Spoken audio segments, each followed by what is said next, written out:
The day Sallie Yates rode into Redemption Creek with nothing but a carpet bag, a loaded rifle across her saddle, and the kind of set jaw that told every man on that dusty Main Street she had not come to be trifled with, was the same day Bernard Monroe decided he had finally seen everything the frontier could throw at a man. And he was wrong about that too. It was the spring of 1882, and Redemption Creek sat in the hill country of West Texas like a splinter that had been pressed too deep to pull out. Not quite a town and not quite a camp, but something stubborn and alive in the way that places become when enough people decide that leaving would mean admitting defeat. The war had been over 17 years, long enough that men had stopped flinching at every loud noise, or at least pretended they had.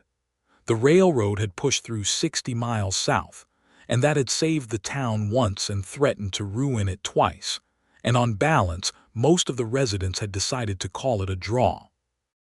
The cattle drive still came through in the late summer, churning the one real street into a paste of dust and manure that baked hard as clay by September, and the saloon called the Red Lantern stayed open through the worst of it, because there was no economy that did not require thirst. Bernard Monroe was 31 years old that spring, which was old enough in that country for other men to have started wondering about him, the way people wonder about fruit that stays on the branch past its season. He owned a cattle operation 7 miles east of town on a piece of land called the Copper Bell Ranch, 312 acres with a creek that ran clean 9 months out of the year, and a house he had built himself from limestone he had pulled out of his own hillside. It was a good house, 2 stories, with glass windows that he had hauled from San Antonio at considerable expense because he had believed in the optimistic days when he was building it, that someone would one day stand at those windows and watch the evening light come across the hills and feel the same complicated joy he felt every time he watched it. He had been wrong about having someone for that. Or rather, he had not been wrong about wanting it. He had simply been careful in a way that had started to look, from the outside, like something harder than caution. The town had tried. It would be unfair to say they had not tried. Redemption Creek had a robust tradition of matchmaking that operated through the network of church socials, barn dances, and frank conversations between ranchers who had ridden together long enough to feel entitled to opinions about each other's personal lives. Bernard's neighbor to the north, a man named Hector Fry who had 4 daughters, and a philosophy that happiness was a thing you manufactured through stubborn application, had introduced Bernard to 2 of those daughters over the course of 3 years. The first was Clara, who was perfectly pleasant, and who Bernard had treated with such careful courtesy that she had gone home, and told her father that speaking to Bernard Monroe was like speaking to a bank teller, polite but conducting no real business. The second was Rose, who was clever and sharp, and who had decided within 20 minutes that Bernard was not cold, but rather that he was the kind of man who had built a very high wall and was waiting for someone to knock it down rather than climb over it, and that she personally had no interest in demolition work. Then there had been the widow Beaumont, whose first name was Martha, and who had arrived in Redemption Creek from Tennessee with money enough to be comfortable and looks enough to be noticed. And she had attended 3 church socials in a row at which Bernard Monroe was present, and she had laughed at the right moments and touched his arm at the right moments and worn a green dress that matched her eyes. And Bernard had been kind and attentive and had walked her to her buggy after the 3rd social and said good evening and ridden home alone, and apparently thought nothing more of it.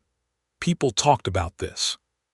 They talked about it in the Red Lantern, and they talked about it in front of the dry goods store, and Hector Fry talked about it on his porch, where it was quiet enough to work up a proper frustration.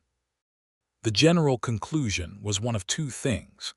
Either Bernard Monroe had been so damaged by whatever had happened before he came to Redemption Creek that he was not capable of love, or he was so particular that no woman in the hill country of West Texas was going to satisfy him, which amounted to arrogance of a high order.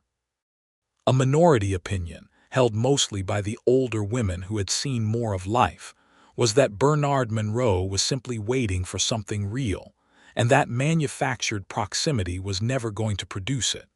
But that opinion was not very satisfying to the people who wanted results, so it was not very popular. Bernard himself did not think about it in any of those terms. He thought about it the way he thought about most things, practically, and his practical assessment was that he had not yet encountered a woman who made him feel that the life he had built was insufficient. His life was good. He had his land and his cattle and his limestone house with the glass windows.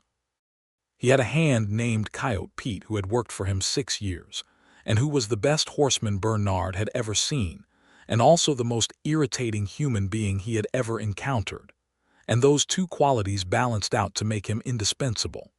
He had a dog named General who was part hound, and part something else nobody could identify, and who slept on the porch, and took a personal interest in the movement of every living creature within a quarter mile.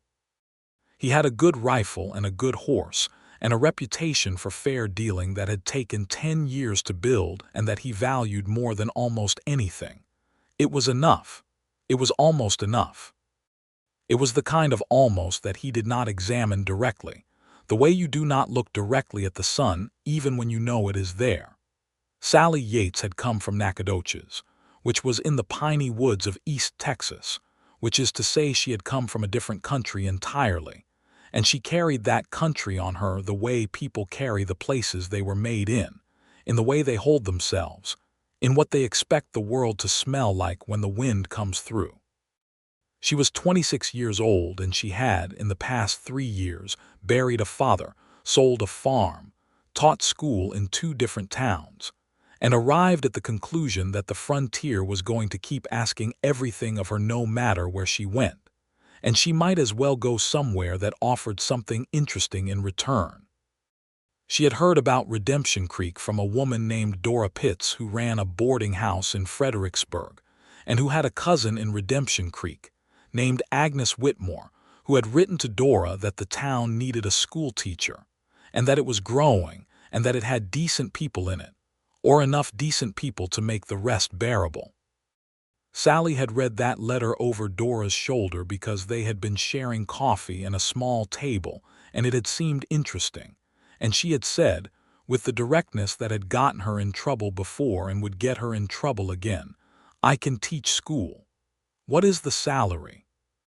Dora had laughed and written to Agnes, and Agnes had written to the Town Council of Redemption Creek, and the Town Council of Redemption Creek had written back that yes, they were prepared to offer a salary and the use of a small house adjacent to the schoolhouse, and they hoped to have someone in place before the fall term. This was in February. Sallie had taken 4 months to settle her affairs in Fredericksburg, which were not many, and to make her travel arrangements, which were complicated by the fact that she was traveling alone, and in that country in 1882 that required some thought. She had arrived, therefore, with a carpetbag and a rifle and the set jaw, and she had ridden directly to the small house adjacent to the schoolhouse before anyone had time to form a reception committee, and she had unloaded her bag and assessed the house with the same brisk competence with which she did everything, decided it was adequate, located the well, and gone to sleep. The town found out she was there the next morning when she walked into the dry goods store owned by a man named Ephraim Cole and said she needed flour, salt, lard, dried beans, coffee, and a new broom, and put her money on the counter before Ephraim had finished blinking at her.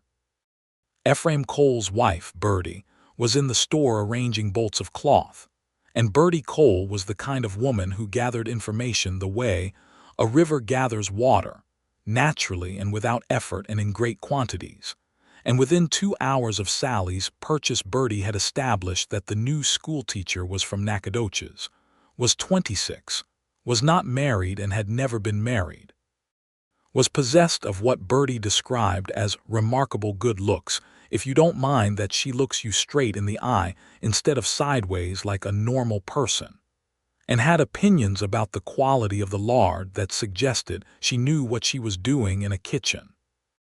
By afternoon, Hector Fry knew about Sallie Yates. By evening, so did most of the men who came through the Red Lantern. By the following morning, when Bernard Monroe rode into town for a load of fence wire, the name was already in circulation enough that Coyote Pete, who had ridden in with him, had heard it from a boy at the livery stable. "They say there is a new schoolteacher," Coyote Pete said, wrapping a fence wire around his saddle horn with the easy economy of a man doing something he has done 1,000 times. "From East Texas, got here by herself." "Good," Bernard said. "The children needed one. They also say she is young and not spoken for." Bernard put another coil of wire in the wagon bed. "That is not my business." Coyote Pete was quiet for a moment in the particular way that meant he was assembling an argument. He was a small, wiry man in his 40s with a face that the sun had worked over thoroughly, and a mustache that he tended with considerably more care than anything else in his life. "Hector Fry says he is going to introduce you. Hector Fry needs to keep to his own concerns. Hector Fry says that this one is different." "Hector Fry," Bernard said, "has said that 3 times before." This was difficult to argue with, so Coyote Pete did not argue with it. He went back to the wire and Bernard went back to the wire, and that was the end of that conversation. Sallie Yates, meanwhile, was not thinking about Bernard Monroe at all. She was thinking about the schoolhouse, which she had inspected that morning, and which was in a condition that she described in her head with a word she had been taught not to say aloud. The roof leaked in 2 places. 3 of the benches had broken legs. The McGuffey readers were the 3rd edition from 1853, and several were missing pages. The blackboard was adequate. The stove was workable, but the flue needed cleaning. She had a list. She went to the town council, which met on Thursday afternoons in the back room of the dry goods store. There were 3 council members: Ephraim Cole, who owned the dry goods store, a man named Douglas Pettit, who owned the sawmill, and a woman named Constance Reeves, who had been elected because nobody else wanted the job and who ran the town's only restaurant. Sallie laid her list in front of them and explained each item with calm precision, and by the end of it Ephraim Cole was rubbing the back of his neck and Douglas Pettit was doing the calculations of a man who does not like what the numbers are telling him, and Constance Reeves was looking at Sallie with the expression of someone who has just discovered that a thing they thought was a nuisance is actually something considerably more interesting. "I can see to the roof myself," Sallie said. "I have done it before. But I will need the materials." "You've repaired a roof," Douglas Pettit said, in a tone that was not quite disbelieving and not quite anything else. "My father taught me when I was 12, Sallie said. "He said it was not useful to be helpless." Douglas Pettit looked at Ephraim Cole, and Ephraim Cole looked at Douglas Pettit, and something passed between them that contained a great deal of unspoken commentary about the nature of women from East Texas, and then Constance Reeves said, "We will get you the materials," and that was that. It was Constance Reeves who first spoke to Sallie about Bernard Monroe, 3 days later, over coffee at the restaurant after the dinner rush had ended, and both women had a moment to sit. Constance was in her 50s, a compact and capable person who had come west with her husband and stayed after he died and built something out of what was left, and she had a directness that she and Sallie recognized in each other immediately and without comment. "You will hear about Bernard Monroe," Constance said. Sallie set down her coffee cup. "Will I? The town has been trying to marry him off for 3 years. He turns them all down. Why are you telling me this?" Constance considered the question with the seriousness it deserved. "Because you will hear it from other people with a different emphasis. I wanted you to hear it plain." She paused. "He is a good man. I say that as someone who has watched a number of men in this town carefully for a number of years. He is honest and he is fair and he works harder than most and he is kinder than he looks." "He sounds like a good man who wants to be left alone," Sallie said. Constance smiled slightly. "He wants to be left alone by women who are sent to him. That is perhaps a different thing." Sallie looked at her. "I am not matchmaking," Constance said. "I am just telling you that the story you will hear is not quite the complete story." Sallie picked up her coffee cup. "I came here to teach school," she said, "not to solve anybody's problems." "Of course," Constance said pleasantly and refilled her cup.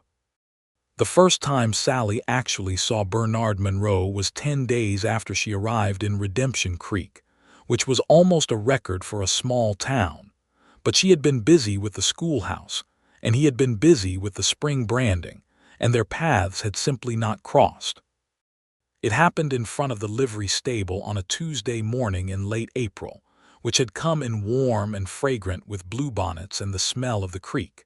And Sallie was attempting to negotiate with the livery owner, a taciturn man named Walt Gruber, about the ongoing care of her horse, a bay mare named Patience.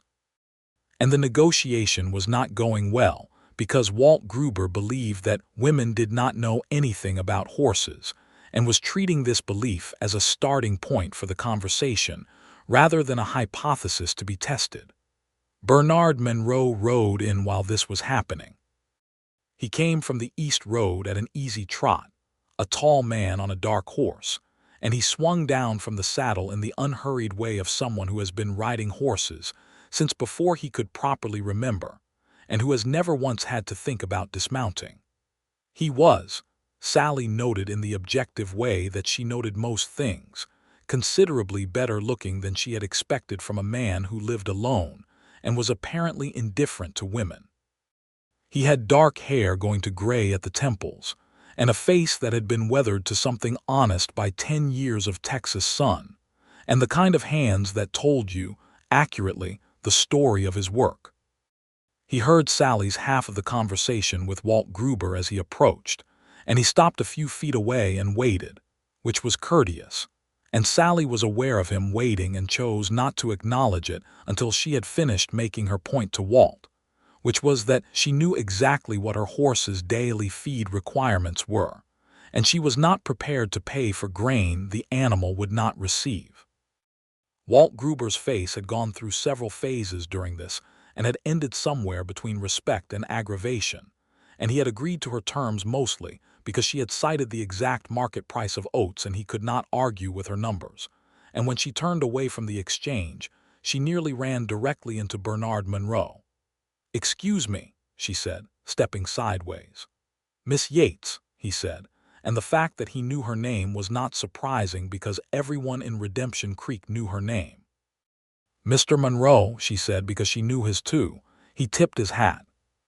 She nodded once, the way you nod at someone when you have correctly categorized them and have other things to attend to. And then she walked back toward the schoolhouse and did not look back. And Bernard Monroe stood with his hat still half raised and watched her go in a way that he was not entirely aware he was doing. And Coyote Pete, who had seen the whole thing from the wagon, filed it away with the focused interest of a man who has been waiting a long time for something interesting to happen. The school term began on the first Monday of May, and Sallie had 17 students ranging in age from 6 to 14. She had cleaned and repaired the schoolhouse in the 3 weeks she had available, the roof now sealed, the benches mended, the flue cleaned, and the walls given a fresh coat of whitewash that she had applied herself. She had supplemented the McGuffey readers with 2 arithmetic primers that she had brought with her from Fredericksburg, and a geography book that she had purchased from her own wages.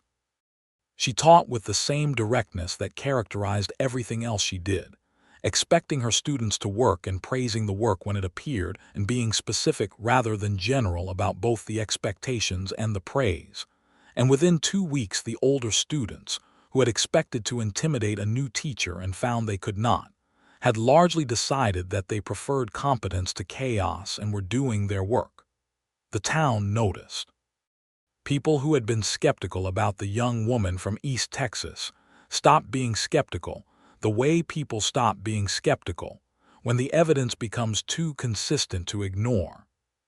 Constance Reeves, who had formed her opinion early, felt the quiet satisfaction of being right.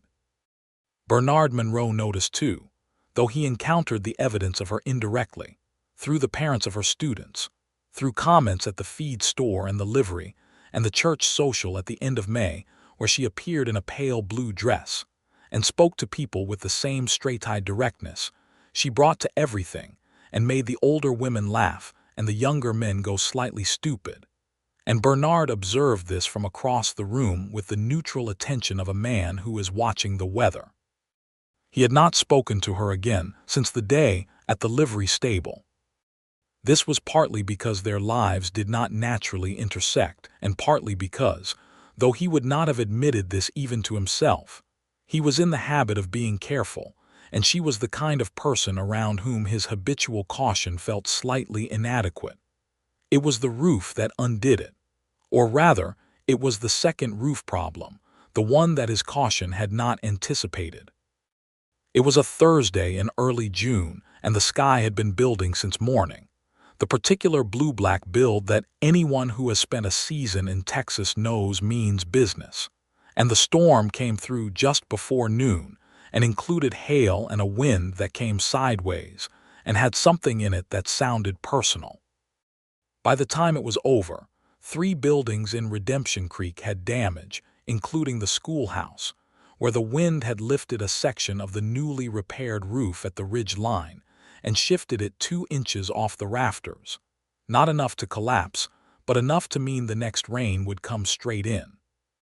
Sallie was on the roof within an hour of the storm passing, in a work dress with her hair pinned back tightly, with a hammer and nails from her own supply, and she had identified the problem and was fixing it with the focus of someone who does not particularly enjoy heights, but is not going to let that stop her when there is a thing to be done.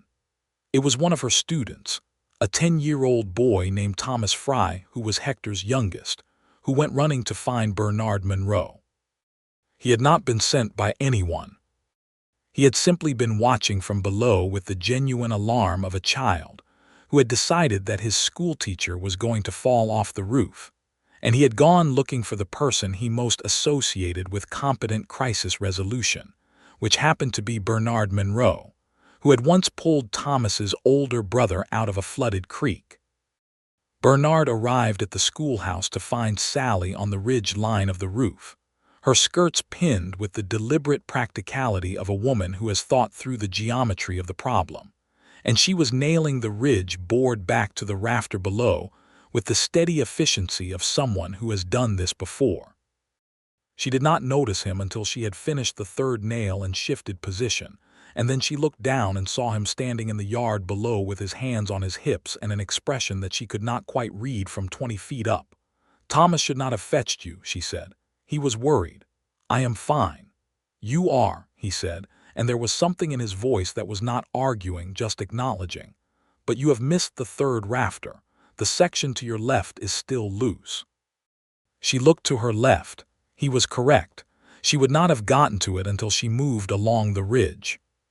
She moved along the ridge and checked it and nailed it down and then checked the whole section systematically in the way she did everything. And when she had finished, she climbed down the ladder she had propped against the wall, and he was still there. "Thank you," she said. "You would have found it." "Yes," she said. "I would have." There was a pause, not an uncomfortable one, the kind of pause that happens between 2 people who are each taking a genuine measurement of the other and both know that the other is doing the same thing. "I am Bernard Monroe," he said. "I know who you are," she said. "I know you do," he said. "I thought I would say it anyway." Something shifted very slightly in her expression, the way something shifts when a thing that you were prepared to catalog as ordinary turns out to be something else. "Sallie Yates," she said, and held out her hand. He shook it. Her hand was dusty from the roof and strong, and he was careful not to hold it too long or not long enough. "Are you planning to go back up?" he asked. "No, it is finished." "Then I will get the ladder for you." "I can get," she started, and then she stopped, because he was already carrying it around to the side of the schoolhouse where it was normally stored, and there was nothing in the gesture that suggested he was doing it because she could not. He was doing it because he was there and he was practical, and it was the practical thing to do. She filed this observation with the others she had been collecting. He came back and stood for a moment in the yard, and the sun was out again, steaming the wet ground, and the smell of bluebonnets and wet stone was very strong. "I have heard good things about the school," he he said. Thomas Fry is doing well in arithmetic, she said. He was behind when he started and he is not behind anymore. Hector will be pleased. I imagine he will. Another pause, this one slightly different in quality, the kind that contains something being considered. There is a church social on Saturday, he said, which was information she already possessed. Would you be? That is, I will be there. And I thought he stopped. It was remarkable, she thought, that a man who was clearly competent in all the practical dimensions of life should have this particular difficulty. It was also, and she was honest enough with herself to acknowledge this, not unattractive. I will be at the church social on Saturday, she said. I expect to see you there. He looked at her for a moment in a way that was very direct and also, somehow, slightly undone. And then he nodded and tipped his hat and walked back to where his horse was tied and rode away. And Sallie Yates watched him go and then went inside the schoolhouse and sat down at her desk and looked at the wall for 30 seconds before picking up her pen and returning to the lesson plan she had been writing. The Saturday church social was held on the grounds of the Redemption Creek Methodist Church, which was not the finest building in the territory, but had a long porch and a yard shaded by live oaks, and a sense of occasion that its congregation imposed on it through effort and commitment.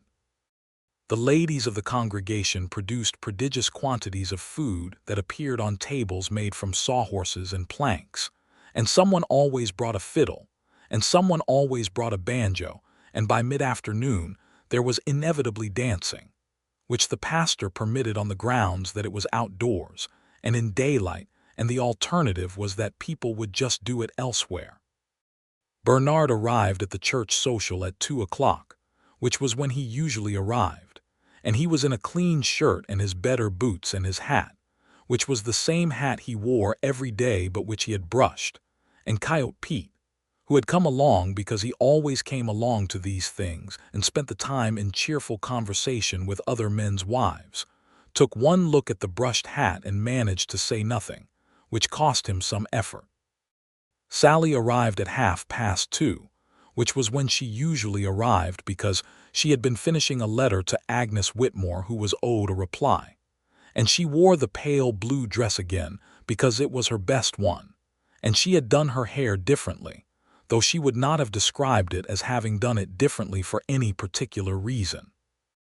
They found each other within 15 minutes, which was not difficult given that each was the person the other was most aware of in the yard, and they walked together to the long food tables in the way of two people who have established a tentative alliance and are testing its practical extent, and they ate and talked, and the talking was different from anything Bernard Monroe had experienced in 3 years of church socials, because Sallie Yates did not ask him careful questions designed to produce impressions. She just talked. She talked about the schoolhouse and what she was trying to do with the older students who needed preparation for something beyond Redemption Creek if they wanted it. And she talked about her father who had taught her to repair roofs and judge weather and keep honest accounts. And she asked Bernard about his cattle with genuine curiosity, and listened to the answers in the way of someone who actually wants to understand a thing, rather than just fill the space before the next question. Bernard talked. He talked more than he had talked to any person in some time, and he was aware of this, not uncomfortably, the way you are aware that you have stepped into a stream without intending to, and the temperature is unexpectedly pleasant. He told her about the ranch and what he had built, and the limestone he had pulled from his own hillside for the house, and she asked about the stone and why he had chosen limestone when frame was faster, and he explained that limestone lasted and that he thought about the ranch as something that should outlast him, and she looked at him with a particular attention and said, "My father thought that way about the farm. He said you built for the thing after you." "Yes," Bernard said, "that is it exactly." There was a moment between them then, one of those moments that is brief and complete and contains something you cannot quite name, like the moment before the rain begins when you can smell it coming. The fiddle started up. Couples moved toward the open ground near the live oaks. Bernard looked at Sallie and Sallie looked at Bernard, and she said, "I should tell you that I am not a particularly graceful dancer," which was a warning rather than a declination. "I will take that risk," he said. She was actually a perfectly competent dancer, which she had been underselling out of some instinct for honesty about her limitations, and he was better than she had expected.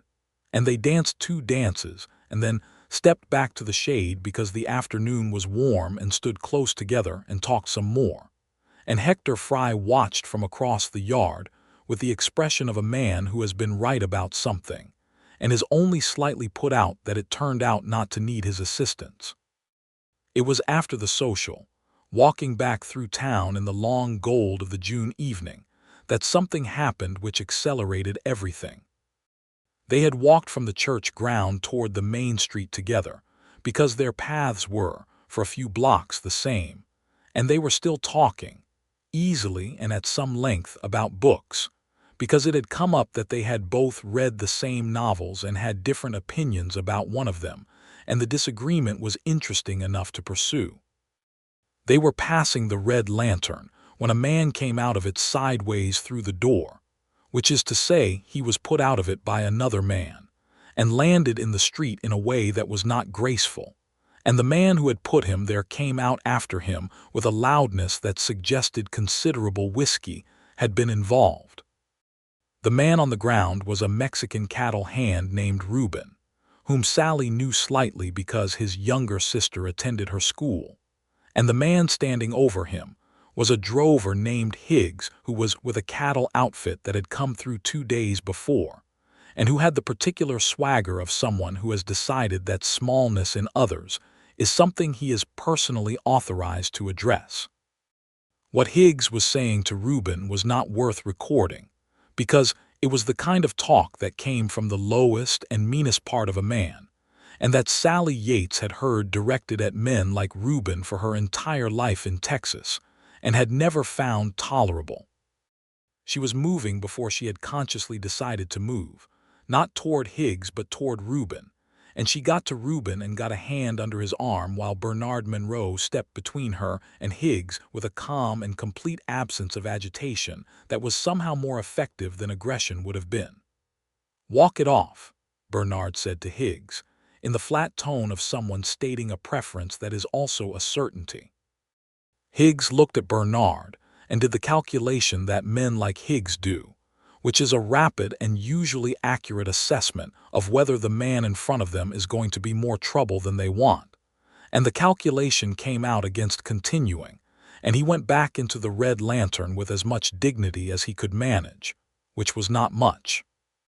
Reuben was on his feet by then, with Sallie's assistance and his own determination, and he was angry and embarrassed in equal measure, and Bernard spoke to him quietly for a moment in Spanish, which Sallie understood, because she had grown up in East Texas and spoken it since childhood, and what Bernard said was something measured and respectful, and Reuben straightened and nodded once and walked away. They stood in the street for a moment in the aftermath of it, and Sallie was looking at Bernard with an expression he had not seen from her before. "You spoke to him in Spanish," she said. "He is from San Antonio originally. It seemed easier. You knew him." "I know his brother, good man." "They both are." She looked at him for another moment and then she said, "Most men in this town would have let that play out." Bernard looked at her. "Most men in this town are not me." They walked on in silence for a moment and then Sallie said, "No, I suppose they are not," and there was something in how she said it that was quiet and genuine, and that Bernard felt in a way he was not prepared for, a warmth in the chest, a loosening of something that had been held tight for a long time. They parted at the corner where the street to the schoolhouse branched, and he tipped his hat and she nodded, and then she said, "Mr. Monroe," and he stopped. "Bernard," he said. She paused. "Bernard," she said, trying the word, "would you like to have dinner on Sunday? I cook adequately." He looked at her, and there was something that had been guarded for 10 years behind that look that was very nearly not guarded now. "I would like that," he said. She nodded once, a sharp, decisive nod, and walked toward the schoolhouse, and he stood at that corner for a moment longer than was strictly necessary before turning toward the livery where his horse was tied. And the evening was coming in gold and warm all around him, and the town smelled of supper fires, and he thought, with the clarity of something arrived at after a long journey, that he was in a considerable amount of trouble. He was at the schoolhouse house at noon on Sunday with his hat in his hands, and a bottle of good wine from the mercantile that he felt slightly ridiculous carrying, and she met him at the door in an everyday dress with an apron over it and her sleeves rolled up, and she looked at the bottle and said, "Oh, that is nice," in a way that managed to convey genuine pleasure without ceremony, and took it from him and showed him in. The small house was hers already in all the ways that matter, the books on every available surface, a corner desk with papers in organized stacks, a kitchen that smelled of something roasting with herbs, a window that she had hung with a piece of calico in a deep red that made the afternoon light come in warm and colored. It was not a grand house, but she had made it particular, the way people with real character make any space particular. She fed him roasted chicken with sage, and a bread she had made that morning, and a pie made from dried peaches that she had stewed back to something worth using, and they sat at her small table and talked for 3 hours and barely noticed the time passing. He told her about coming to Texas from Georgia after the war, which he said only briefly, that he had fought and come back, and the place he came back to was not quite the same, and she did not push on it because she understood that kind of statement. She told him about her father's death and the farm sale, about the 2 teaching positions that had not worked out and why, about what she was trying to build here. She said, "I am not looking for someone to take care of me," with the same directness she brought to everything, and he said, "I know." I was not going to offer to, and she smiled, which was not something she did constantly, and which was, as a consequence, worth something when it happened. He helped her clear the table afterward, which surprised her, and she said so, and he said, "My mother would have had things to say to me if I sat while someone else cleared," and she said, "Your mother sounds like someone I would have liked," and he said, "She would have liked you." And then they were both quiet for a moment with the weight of that, which was not unpleasant. He stayed until the light was going, and then he stood and took his hat and said he had to get back to the ranch before dark, and she walked him to the door, and they stood on her small porch in the early dusk with the fireflies just starting in the grass along the schoolhouse fence, and he said, "I would like to do this again." "Next Sunday," she said, with the clean directness that was entirely her own. "Next Sunday," he agreed, and went to his horse, and she watched him ride away with the feeling of something new and careful and serious beginning, and she was not afraid of it, which told her something. Coyote Pete was in the barn when Bernard got back, doing something to a saddle that probably could have waited but was a good excuse for still being up. He looked at Bernard with the expression of a man who is not going to say a word and absolutely is going to say a word. "She fed you," he said. "Good night, Pete," Bernard said. "Chicken, I'd guess. She had a chicken from Ephraim's on Friday." Bernard put his horse in the stall and began unsaddling him. "Go to bed." Coyote Pete leaned on the stall door. "She is something, that one." Bernard looked at him over the horse's back, and the look contained, for just a moment, something unguarded, something that Coyote Pete had not seen in 6 years of working for this man. "Yes," Bernard said, "she is something." Coyote Pete went to bed smiling, which was not his usual expression, and which his face was not fully accustomed to. They had Sunday dinners, and then they had Saturday dinners, and then they had a Wednesday evening where she had come out to the Copper Bell Ranch, because he had said he wanted to show her something. And what he had showed her was the hillside where the limestone had come from, the open quarry pale and clean in the late afternoon light, and the house that stood below it, solid and square and real, with the glass windows he had hauled from San Antonio catching the evening gold. She stood and looked at it for a long moment, and then she said, "You built this yourself," not as a question. "Pete helped," he said, "but mostly yes." She looked at the windows. He watched her look at them and thought about every time he had watched that evening light come across the hills and felt the complicated joy of it. And now she was standing in it. And the light was in her dark hair, and on her face that was not beautiful in the easy way, but in the true way that takes time to understand. and he thought that whatever he had been waiting for, without quite knowing he was waiting, had arrived in a pale blue dress and no introduction and absolutely no apology, and he was glad. "It is a very good house," she said. "I thought so too," he said. She turned and looked at him, and he was very close, and the evening was very quiet except for the creek running below and General the hound somewhere in the grass.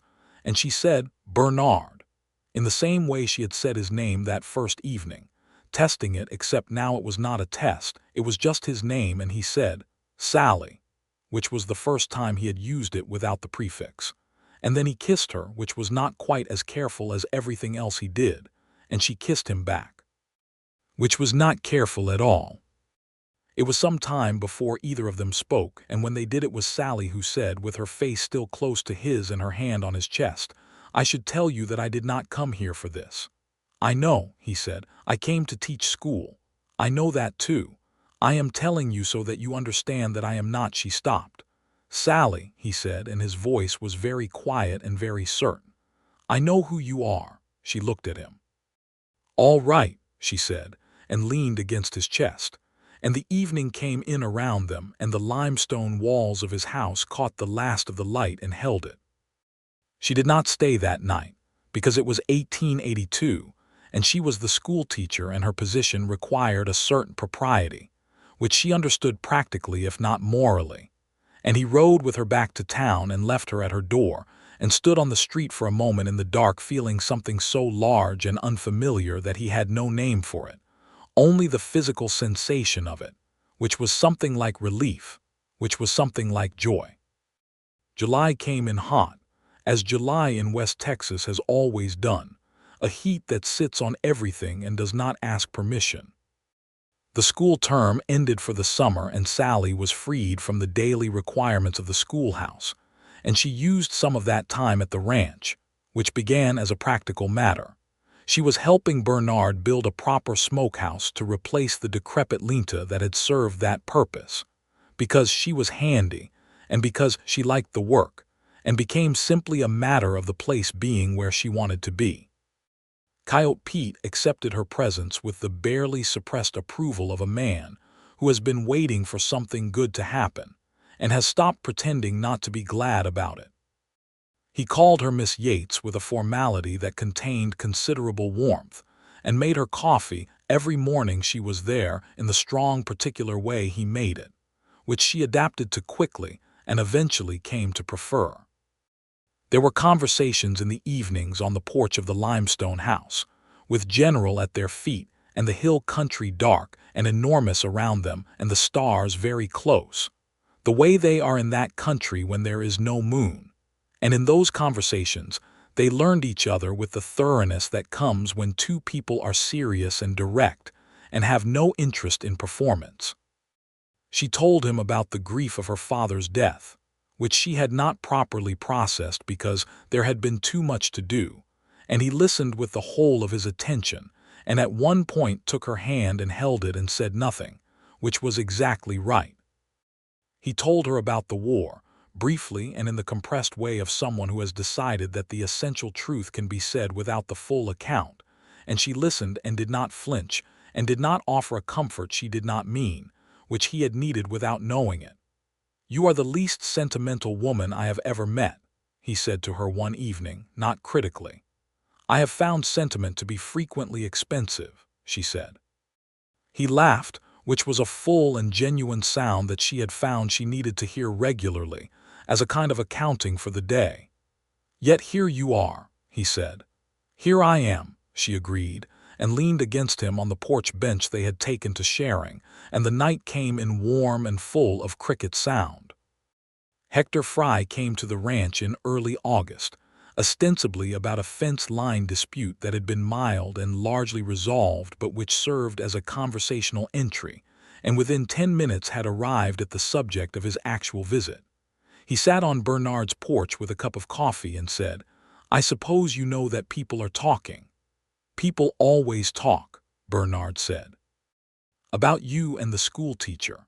Bernard looked at him with the patient tolerance of a man who has known Hector Fry for a decade and has arrived at a workable peace with his qualities. What specifically are they saying?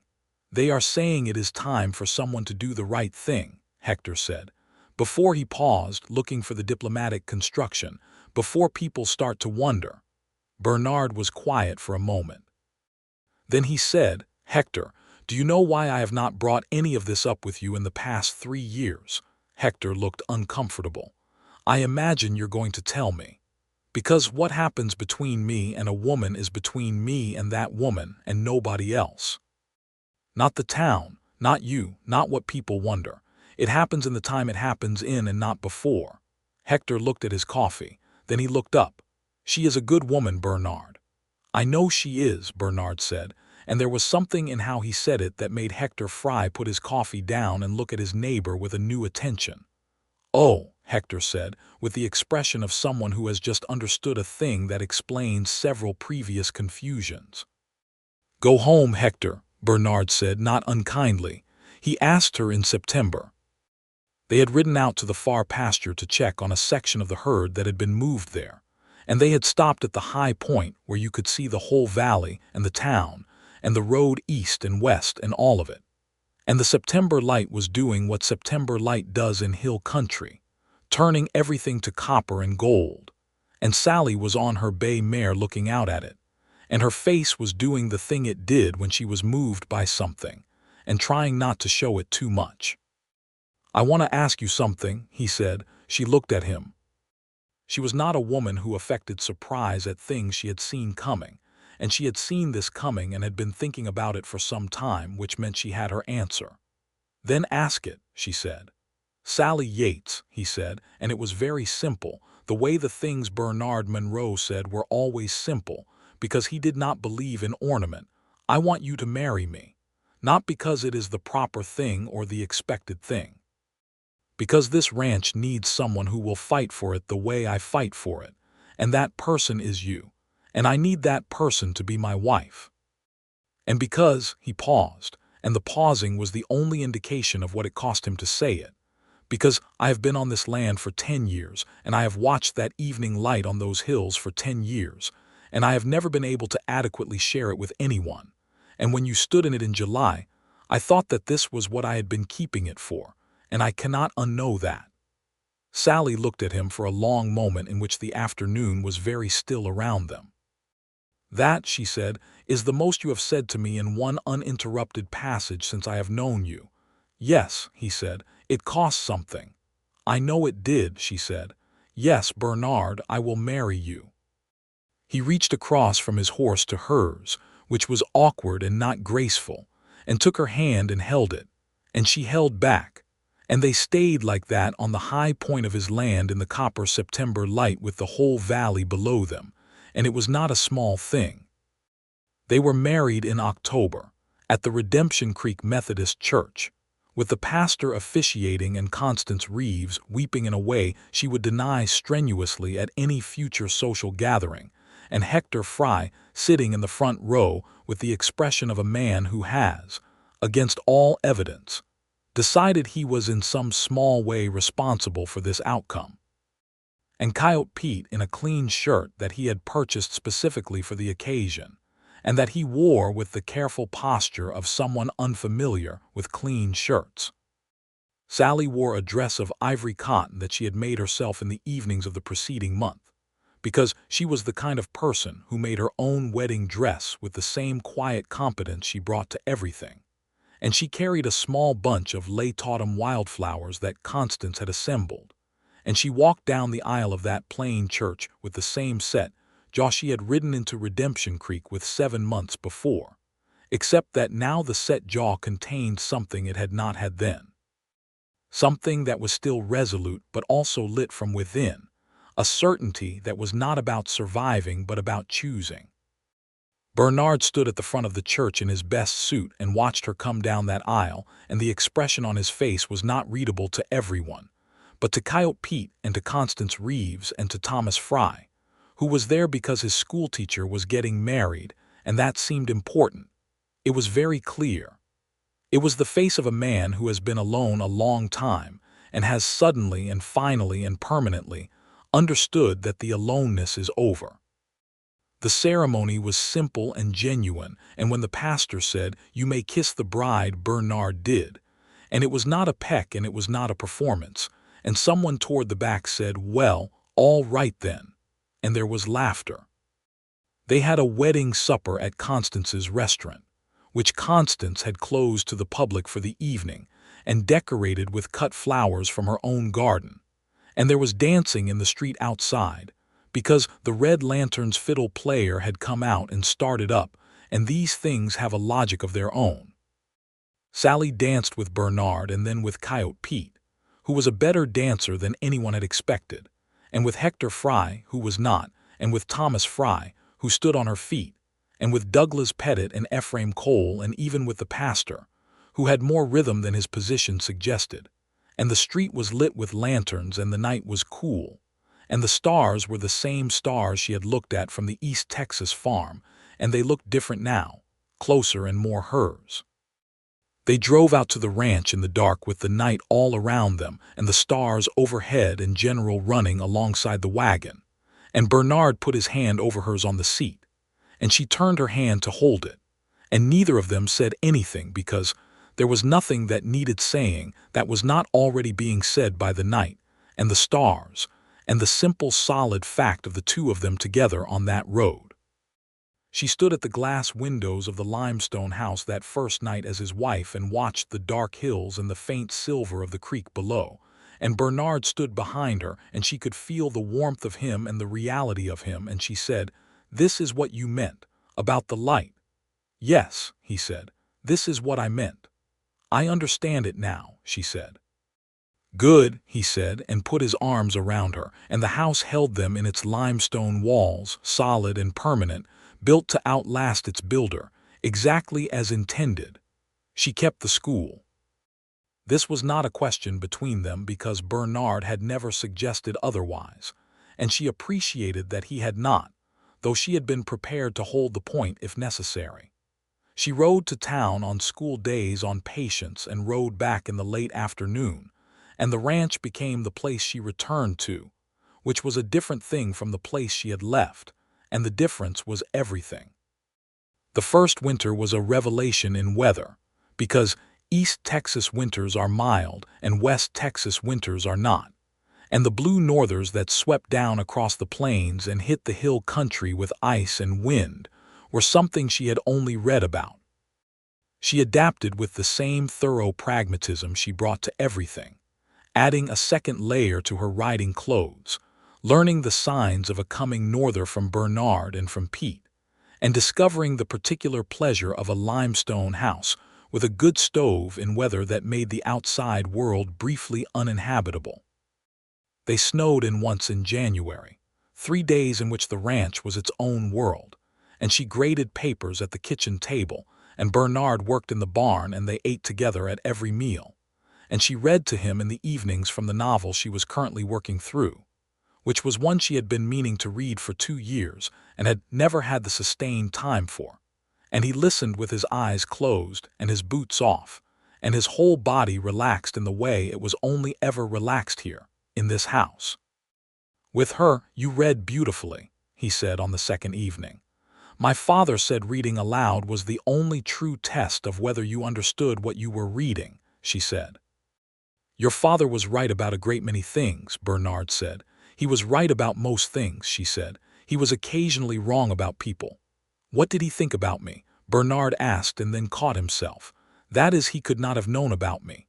"No," she said, "but if he had, he would have said you were a man who built things to last and that those were the ones worth knowing." She paused. "He would have been right." Bernard opened his eyes and looked at the fire. "I wish you had been able to meet him," she said. "So do I," he said, and he meant it. February brought a hard rain that washed out the road between the ranch and town for 4 days, and Bernard rode a longer route around to get supplies. And when he came back the second day, he had brought her a book from Constance Reeves, who had a lending library of sorts in the back of the restaurant, and he had asked Constance specifically what Sallie would want to read next, and Constance had given him 2 options and said to let her choose, and he had brought both. and Sallie unwrapped them from the oilcloth he had packed them in and held them in her flour-dusty hands and looked at him and said, "Bernard Monroe." "What?" he said, hanging his wet coat by the door. "Nothing," she said. "Only that I am very glad I came here." He turned from the coat hook and looked at her across the kitchen, standing with her flour-dusty hands and his books, and said, "Sallie Monroe," which was her name now and still sounded new, "you have no idea." Spring came back around and she was pregnant by April, which was a thing they had both hoped for and which had happened in the natural order of a life that was full and real. And she told him on a morning in late April when the bluebonnets were back on the hillside, and she was certain. And he sat with that information for a moment with the expression of someone receiving a very large gift and not being entirely sure how to hold it correctly. And then he said, "Are you well?" First, which was the right first question, and she said yes. She was perfectly well, and he said, "Good." "Good," and stood up and walked to the porch and stood out there for a moment, and she watched him through the window and saw that his shoulders were doing something that was, in a man who did not show things easily, approximately equivalent to crying, and she was glad she had looked away before he turned back around.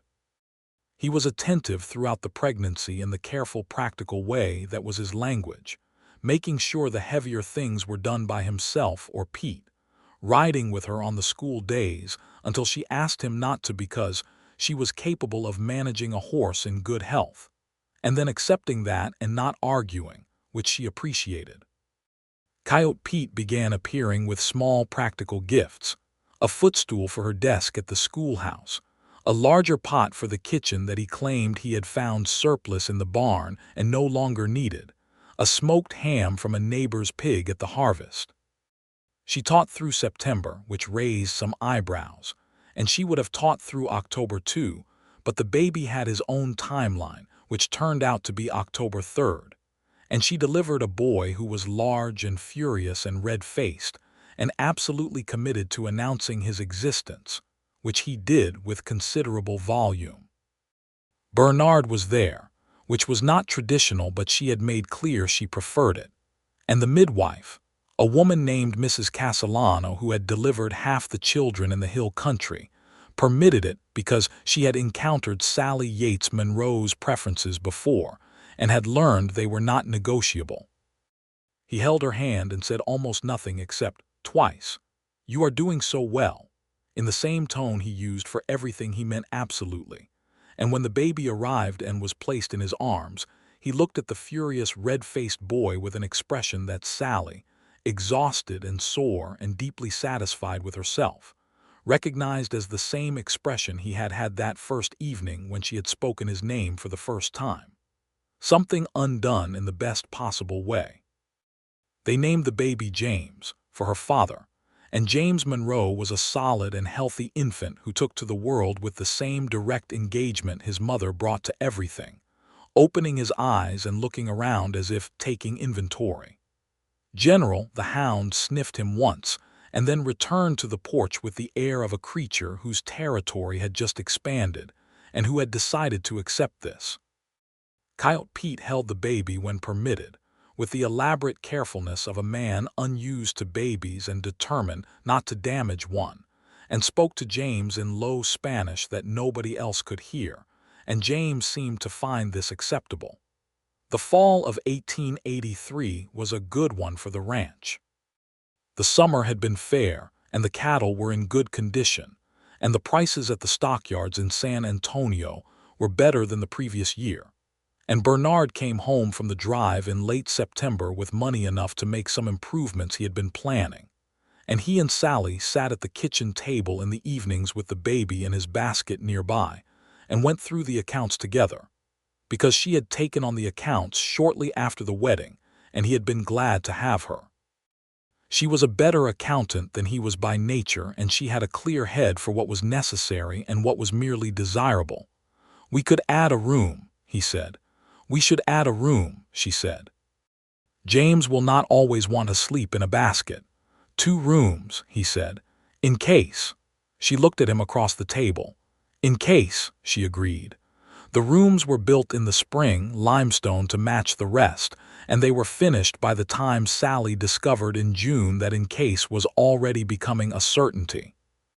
This child arrived in January of 1885, a girl this time, who was born with a shock of dark hair and the same observant quiet that Bernard brought to everything. And they named her Eleanor, which had been Bernard's mother's name, and she was from the beginning a person of great stillness and great depth, which anyone who had known Bernard Monroe's mother would have recognized immediately. James, at 15 months, regarded Eleanor with the dignified uncertainty of a small person confronting an unexpected change in the order of things, and then with the gradual warmth of someone discovering a person who will, in time, become essential. He brought her things, rocks mostly, a feather once, a very small beetle on one occasion, which caused some concern. It was, Sallie said, the most accurately his father's son he had been yet. The school had grown in 2 years. 3 more families had moved into the area, drawn by the improved road and the word that had spread, as words do in that country, that Redemption Creek was a good place and that it had a real school. Sallie now had 23 students, and she had approached the town council about a second teacher, because she could not properly manage 23 students of such varied ages alone. And Douglas Pettit had gone through his reluctant calculations again, and Constance Reeves had said, "We will find the money." And they had. And a young woman named Miss Perry arrived from Austin in February of 1885 and proved to be both competent and willing, and the school settled into something that could grow further. Bernard had, in the spring of 1884, taken on a second hand, a young man named Carlos Reyes, who was 20 years old and who had grown up in the area, and who was a good worker and a natural horseman, and who brought with him a knowledge of the land and the cattle that Pete approved of, which was the necessary endorsement. The ranch was running 300 head by the following year, and Bernard was planning for 4, which was ambitious but, as Sallie had written in the account books, achievable. The summer of 1885 was when they had a proper conversation about what Redemption Creek was becoming and what they wanted to be in it, because the town was changing, as towns in Texas were changing in 1885, with more people and more commerce, and the railroad spur having been extended northward, and now coming through a town 20 miles south that was growing fast. Bernard had been watching this and thinking about it with the practical long view he brought to everything, and Sallie had been watching the school and the families and thinking about it in a different dimension, and one evening on the porch with Eleanor asleep inside and James in the yard catching fireflies, they put their 2 views together. "The land will hold its value," Bernard said. "Better than hold it, people coming in need beef. That does not change." "The school needs to become something more," Sallie said. "The older children need more than I can give them with the curriculum I have. There are children in this town who are smart enough for real study, and they have nowhere to go." "What do you want to do about it?" She leaned forward with her elbows on her knees and her eyes on the hill. "I want to petition the county for a proper school building and a real curriculum through the 8th year, and I want to write to the Methodist College in San Marcos about a proper teacher certification program that someone from here could attend." Bernard looked at her. "You want to train a replacement?" "I want to build something that does not depend on me," she said, which was what her father had said about the farm, and they both knew it, and the knowledge of it was there between them like a clean thread of connection. "Then we do that," he said. "We," she said. "You are going to need someone who can speak to the county in terms they understand," he said. "I know Douglas Pettit, I know most of the county men, I will go with you." She looked at him with the particular look that was gratitude without servility and partnership without apology, and she said, "Bernard." "I know," he said. "You could do it alone." "I could," she said. "But this one we do together," he said. "This one we do together," she agreed.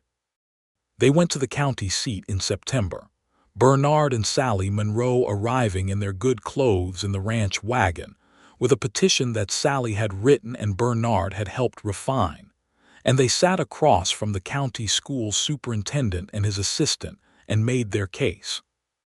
Bernard spoke about the growth of the region and the population numbers, and the economic argument for educated children becoming productive adults.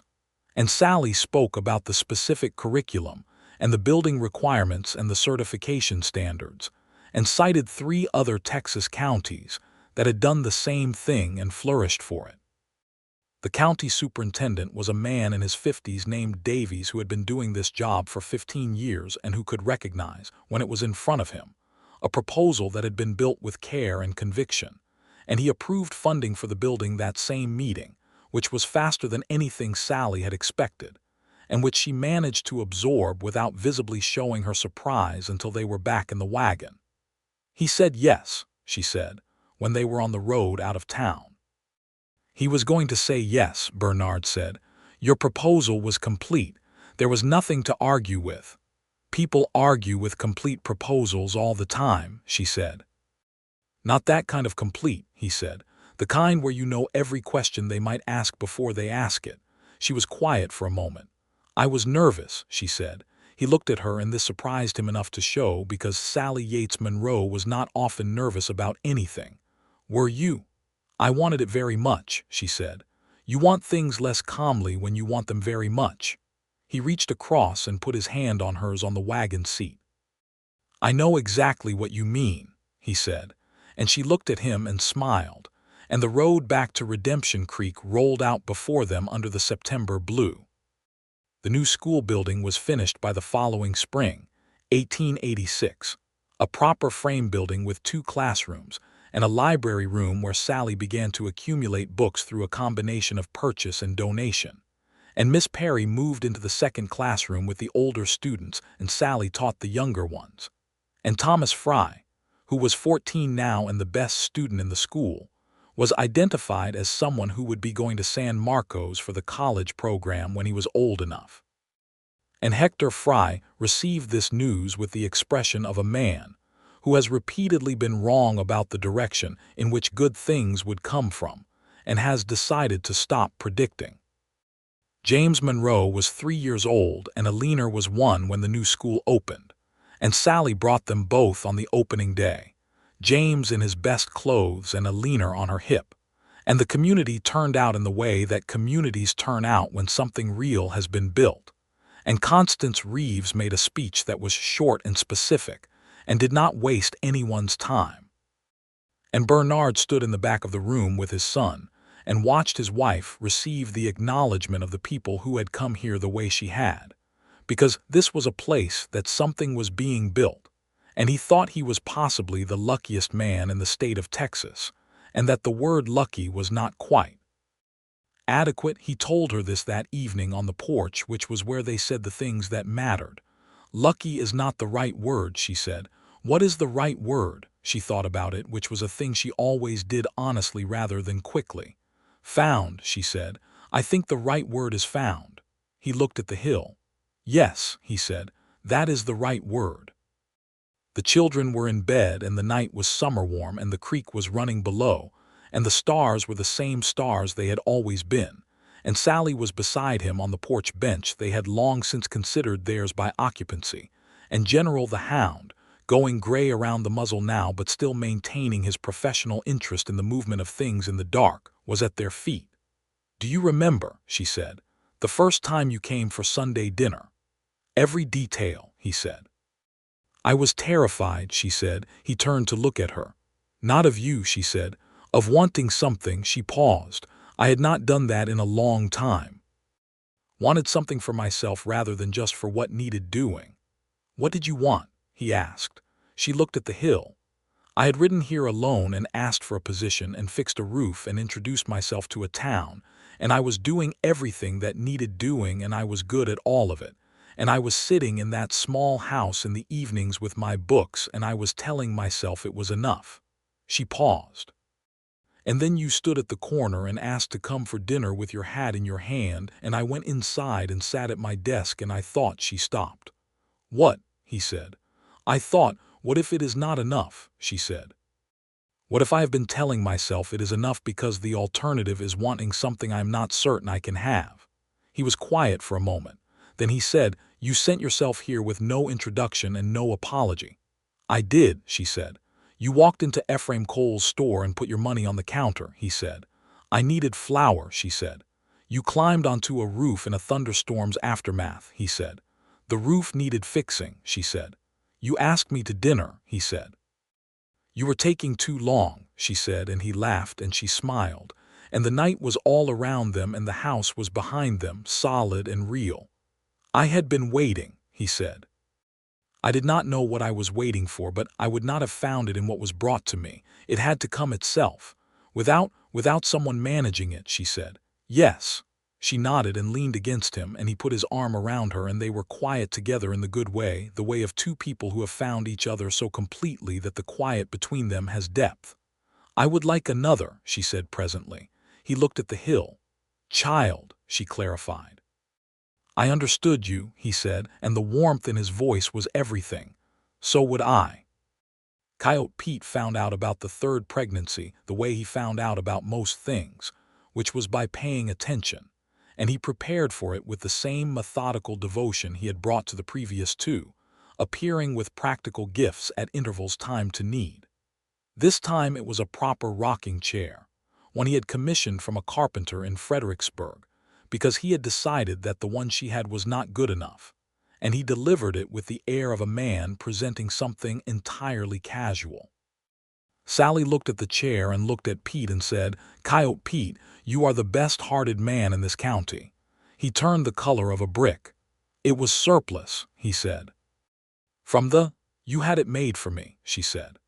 "I thank you," she said, which ended it.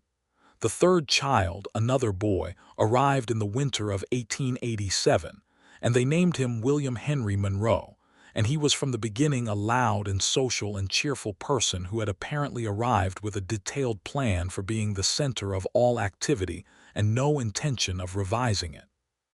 James, at 4, regarded William with the cautious assessment of a person whose position has been complicated, and Alina, at 2, took an immediate practical interest in the baby and attempted to be useful with an enthusiasm that required supervision.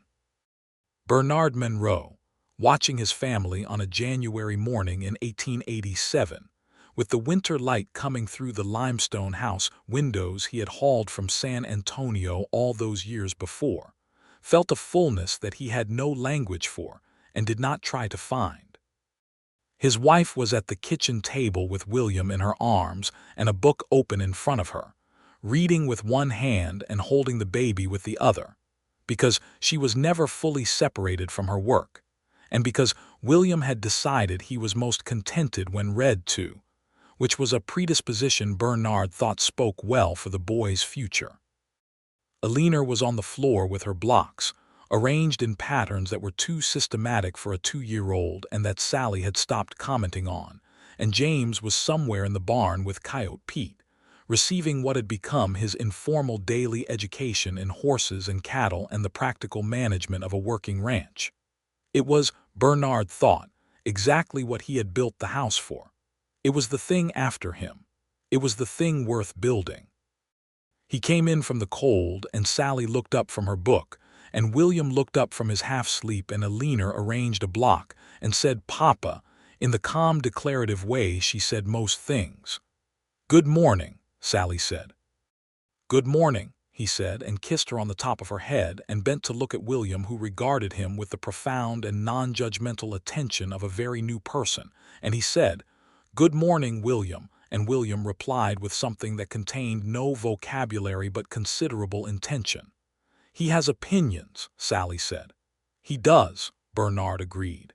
"He gets that from you," she said. Bernard sat across from her at the table and poured himself coffee and looked at his wife and his baby and his daughter, and the snow that had come in the night and was on the hills outside the glass windows, and he thought of the man he had been 10 years ago, building this house stone by stone from his own hillside and hauling glass windows 60 miles because he was keeping it for something, though he had not known what the something was. He knew now. He had known from the moment she had appeared with her carpetbag and her rifle and her set jaw, and no introduction and no apology, as if she had not come to ask anything of this country, but to meet it directly and let it know she was staying. She had fixed his roof. She had put money on counters and made her positions clear, and asked him to dinner when he was taking too long, and said yes in the copper light of September when he had finally, belatedly, adequately asked. She had made this house into a home in the specific sense, the sense that a house becomes a home when it contains more life than it was designed for, and holds it easily and without effort. "What are you thinking about?" she asked without looking up from her book, because she always knew when he was thinking rather than just sitting. "The windows," he said.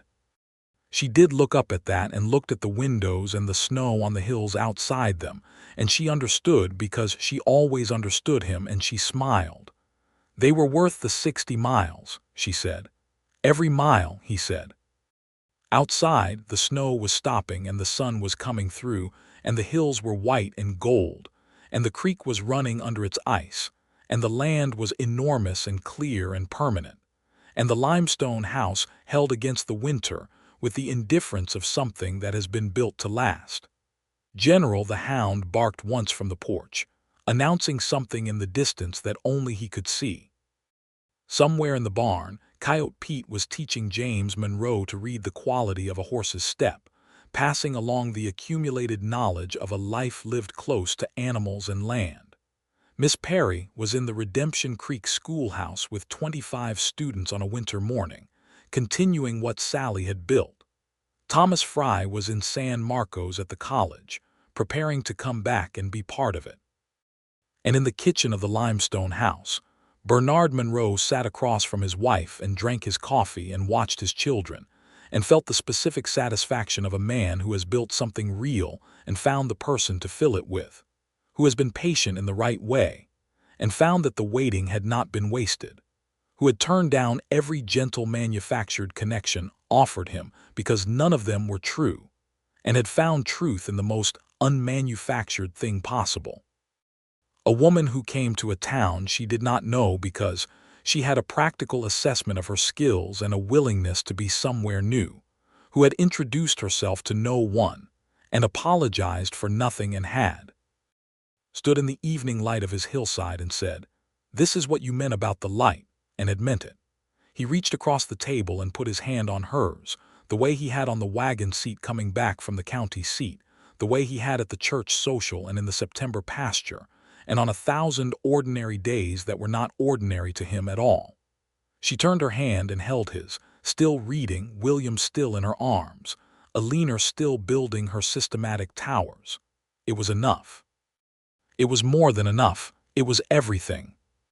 Redemption Creek went on growing, as towns in that part of Texas did in those years, slowly and stubbornly, and with a character that came from the people who had decided to stay.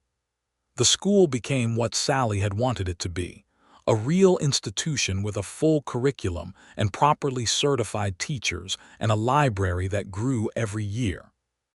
Bernard's cattle operation became one of the most respected in the hill country, known for the quality of the beef and the fairness of the dealing, which was the reputation he had spent 10 years building and which his sons would inherit. James grew into a young man who had his father's quiet and his mother's directness, and his grandfather's belief that you built things for the thing after you. Alina grew into a person of great depth and unusual intelligence who would, in the fullness of time, become a schoolteacher herself, and would be, by every account, the finest the county had ever had. William grew into the social and enthusiastic person his infancy had promised, and became something the hill country needed as much as it needed quiet men and practical women, which was someone who genuinely loved people and was good at bringing them together. General the Hound lived to 14, which was ancient, and died on the porch in the summer in the full sun, which was where he had always wanted to be, and they buried him at the edge of the limestone hillside where he had spent his best years running. Coyote Pete never left the Copper Bell Ranch. He was there when Bernard's hair went full gray, and he was there when Sallie's did the same, and he said nothing about it because he was not sentimental, except that he was, and it showed in the careful, invisible ways that had always been his language. The evenings on the porch continued in every season through every year, the bench they had long since considered theirs, the hill, the creek, the stars. They talked sometimes and were quiet sometimes and read sometimes, and the children grew up around them and then grew out, and the house was sometimes full, and sometimes just the two of them again.